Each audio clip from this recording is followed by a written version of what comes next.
So to get straight into it today, I am going to hydrate my skin with the Bobbi Brown Hydrating Cream, and to moisturize my lips, I'm going to use the Zahrah Body Lip Balm. You guys have seen this in my past few videos. They are my obsession for prepping before makeup these days. Now to prime my skin, I'm going to fill in my pores using the Benefit Porefessional Primer, primarily in my T-zone. And then over the top of that, to prime my whole face and make it a little bit easier for the foundation to stick to my skin, I'm going to use the MAC Prep and Prime Natural Radiance in Radiant Yellow. Now I'm going to use a slightly high-end foundation, pretty high-end actually, and I'm going to spritz some MAC Fix Plus on the Morphe M439 brush. The foundation I'm using is the Chanel Perfection Lumiere Velvet Foundation in B70. I picked this up whilst in Paris. I don't know if you can get B70 here in Australia, but it's a pretty good match for my skin tone and I really like the finish it gives. Now, cancelling out my dark circles, I'm going in with the KIKO Dark Circle Eraser in orange. This is not as pigmented as my MAC one, but it does the job pretty well. To conceal my dark under eye circles, I'm going to be using the Anastasia Beverly Hills Concealer in shade 5.0. I found it quite difficult to try and figure out my shade buying it online. This one is a pretty good match. It's just a little heavy on the yellow tone, but I still do really like it. Quickly baking that with the Nye Banana Powder and then brushing it off, I'm going to move on to my contour. To contour today, I'm going to use the Chanel Le Beige powder in number 50. I love this for my contour. I use it almost every day to carve out my cheekbones. It's my favorite product at the moment. I actually bought it kind of by accident. It's a shade too dark for my skin, but it ended up working really well as a contour. For blush, I'm going to be using the Makeup Geek blush in Infatuation. This is like a deep peachy shade, and it will complement the blue eyeshadow quite nicely.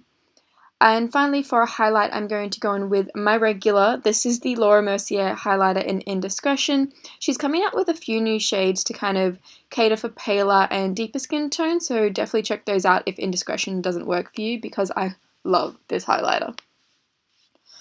For a transition shade, I'm just taking this brown from the Morphe 35N palette. And then I did go in straight with the blue eyeshadow, but it wasn't working, so I primed with the NYX Jumbo Pencil in Milk.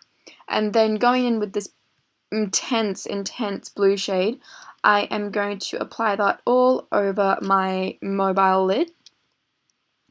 And then to deepen out the outer part of my eye and a little bit into the crease, I'm going in with this slightly deeper blue.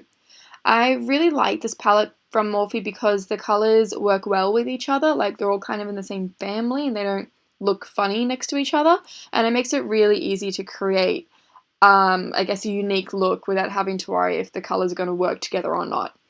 I applied a little bit of black onto the outer V of my eye as well, and then I went back in with the deep blue on my lower lash line. Now I'm just using this Sigma eye pencil in Eclipse on my tight line and waterline, and then stealing this kind of grey highlight shade from the Stila Eyes Out the Window into Soul palette. I'm going to use that to highlight my inner corners. Now for liner today, I'm just doing a line along my top lash line because I am going to be using falsies later, and for that I'm just using the Kat Von D liquid liner in Shrooper. Next, I'm going to fill in my brows, and for that I'm going to use my Hourglass Arch Brow Pencil. I really like this pencil. It's almost finished. I have been trying to finish it, but I do really like it, and it's definitely a product I would repurchase in the future. Setting my brows in place with the Anastasia Beverly Hills Clear Brow Gel. Wow, that is a lot of words.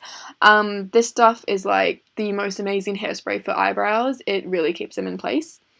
And then finally just taking this pale bone shade from the Stila palette to highlight my brow bone.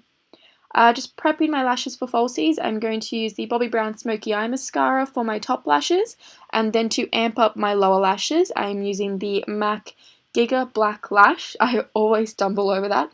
the Gigablack Lash Mascara.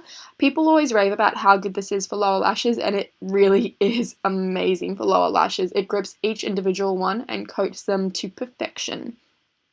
Now I'm going to use the Juicy Shaker from Lancome. This is in the shade Apri-Cute, and this stuff smells so good. Like, I want to eat it. It just smells so tangy and delicious. And I love it. Again, the orange is going to complement the blue really nicely, and it's just a light stain, so it's nothing too intense that detracts from the eyeshadow. For falsies, I'm using the velour lashes in Winging and then setting my makeup in place with the Urban Decay All Nighter Setting Spray.